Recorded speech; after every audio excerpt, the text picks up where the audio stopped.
Sir, आज doctor Babasaheb Ambedkar नागरी सहकारी बँकेची सर्वसाधारण सभा झाली, तर या सभा कशी गाजली, काय तुम्ही काय सांगाल या संदर्भात?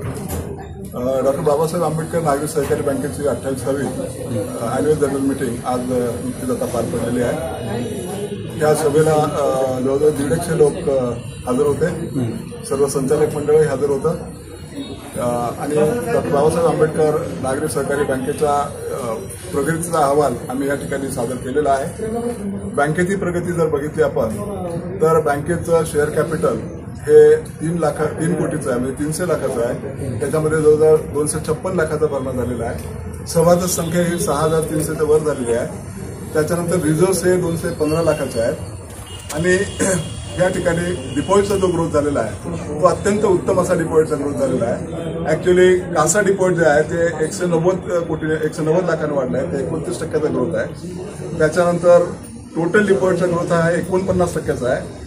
17.53 कोटीवरनं ही टोटल डिपॉझिट ह्या 26.13 कोटी आपले झालेले आहेत आणि ऍडव्हान्सेसचा ग्रोथ हा त्याच्यापेक्षा चांगला झालेला आहे। 11 कोटीवरनं 19 कोटी 29 लाखावरती आपली बँक गेलेली आहे। म्हणजे 860 लाखाचं डिपॉझिटचा ग्रोथ, 829 लाखाचा क्रेडिटचा ग्रोथ, असा ग्रोथ झाल्यामुळे बेसिकली ही बँक जी मागच्या 13 वर्षापासून जी संचित तोट्यामध्ये होती, जो 147 लाखाचा संचित तोटा होता, तो संचित तोटा 31 मार्च 2024 रोजी संपूर्णपणे भरणा झालेला असून ही बँक शुद्ध नफ्यामध्ये आलेली आहे। ही पहिल्यांदा मोठी गोष्ट आहे की ज्या बँकेचा 13 वर्षापासूनचा संचित तोटा होता त्या बँकेला प्रॉफिट यावेळेस मिळालेला आहे।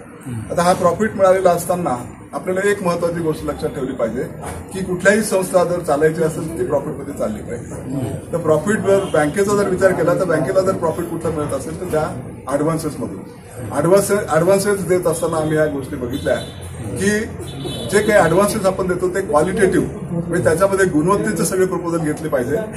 गुणवत्ता नसेल तर ते प्रपोजल आपण करत नाही आणि गुणवत्ता तपासत असताना ते प्रपोजल निराकरणानं बसतं की नाही, रिपेमेंट कॅपॅसिटी त्या ग्राहकाची आहे की नाही, रिपेमेंट व्यवस्थित येईल की नाही, रिटायरमेंटचं एज त्या ग्राहकाचं किती आहे, हे सगळे बघून ते प्रपोजल तयार करतं। अप्रायझल नोट तयार होतं, त्याच्यानंतर ते क्रेडिट अप्रायझल कमिटीकडे जातं, क्रेडिट अप्रुव्हल कमिटीकडे जातं आणि त्याच्यानंतर सँक्शन होऊन त्या क्रेडिटचं डिस्बर्समेंट होतं।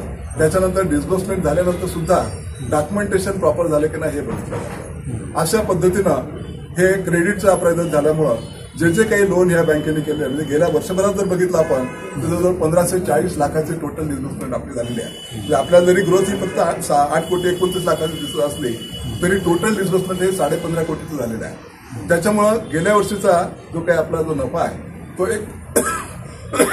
69 लाखाचा आपल्याला शुद्ध नफा गेल्या वर्षी मिळाला। त्याच्यानंतर एनपीएचं जर पर्सेंटेज आपण बघितलं तर 132 लाखावरनं आपण 122 लाखावरती आलेलो आहोत। म्हणजे एनपीएचं आपलं रिडक्शन झालेलं आहे आणि ग्रॉस एनपीए आणि नेट एनपीए जर बघितलं तर आपला ग्रॉस एनपीए 5.29% आणि नेट एनपीए 1.29%।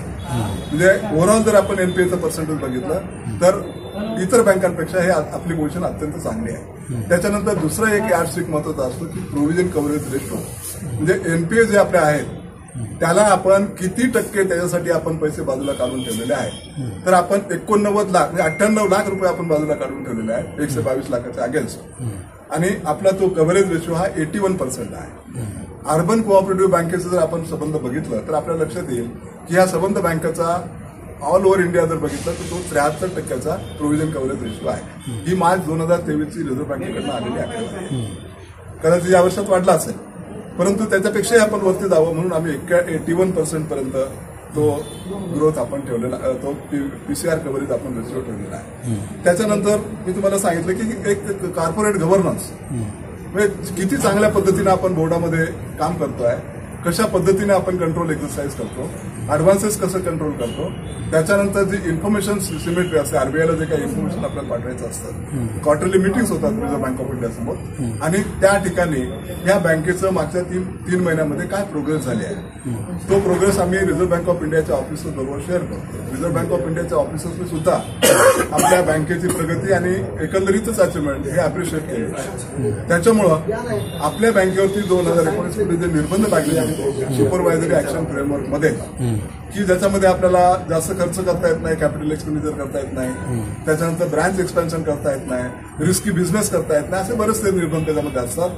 ते निर्बंध उठवण्यासाठी आम्ही बँकेला लगेच पत्र लिहिलेलं आहे. कदाचित काही पुढच्या 15-20 दिवसामध्ये रिझर्व्ह बँक ऑफ इंडिया परत इन्स्पेक्शन बँकेचं करू शकेल आणि त्याच्यानंतर नागपूरचं ऑफिस मुंबईला हे रिकमेंडेशन करून आपल्या रिझर्व्ह बँक ऑफ इंडियाचे जे सुपरवायझरी ऍक्शन फ्रेमवर्कचे जे काही निर्बंध आहेत ते सुद्धा आपले निघून जातील आणि त्याच्यामुळं आपल्या बँकेचा जो प्रोग्रेस आहे जो आता एवढे दिवस थांबलेला होता, मग ते ब्रँच एक्सपेन्शन असेल, रिक्रुटमेंट असेल किंवा अजून काही आपल्याला अपग्रेडेशन करायचं असेल, टेक्नॉलॉजीचं अपग्रेडेशन असेल, ह्या सगळ्या गोष्टी आपण अत्यंत चांगल्या पद्धतीने करू शकू.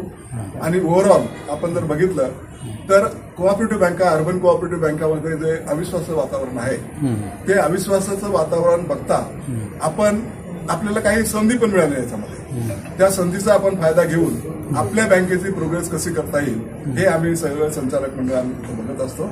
आणि मला अशी खात्री आहे की ह्या बँकेची प्रोग्रेस ही गुणात्मक तर म्हणजे क्वालिटेटिव्ह तर होईलच, म्हणजे संख्यात्मक प्रोग्रेस तर होईलच, पण गुणात्मक जी काही प्रोग्रेस आहे ती इतर कुठल्याही बँकेत आपल्याला दिसणार नाही. आणि म्हणून बाबासाहेबांच्या नावानं असलेली बँक ही अत्यंत नावारूपाला येणारी बँक आहे. कारण बाबासाहेबांनी सांगितलं होतं की ह्या देशामध्ये जर लोकशाही नांदायची असेल खऱ्या अर्थानं तर ह्या ठिकाणी आर्थिक समता आणणं खूप गरजेचं आहे. म्हणून बँक ही सर्वसामान्य माणसाला लोन देऊन त्याच्या जीवनाचा स्तर कसा उंचावता येईल, त्याचे काही छोटे उद्योगधंदे असतील, त्याचं काय घर असेल, मुलाचं शिक्षण असेल, काही वैयक्तिक काही खर्च असतील, अशा लोकांचं उत्थान करण्याचं काम, सर्वसामान्य माणसाचं काम ही बँक करत आहे. आणि ह्याच्यामध्ये मला असं वाटतं की सर्वांनी जर सहकार्य केलं, सगळ्या डिपॉझिटरनी आणि आपले पैसे जर ठेवीच्या रूपाने ठेवले तर बँकेची कर्ज देण्याची एक क्षमता वाढेल आणि बँक सर्वसामान्य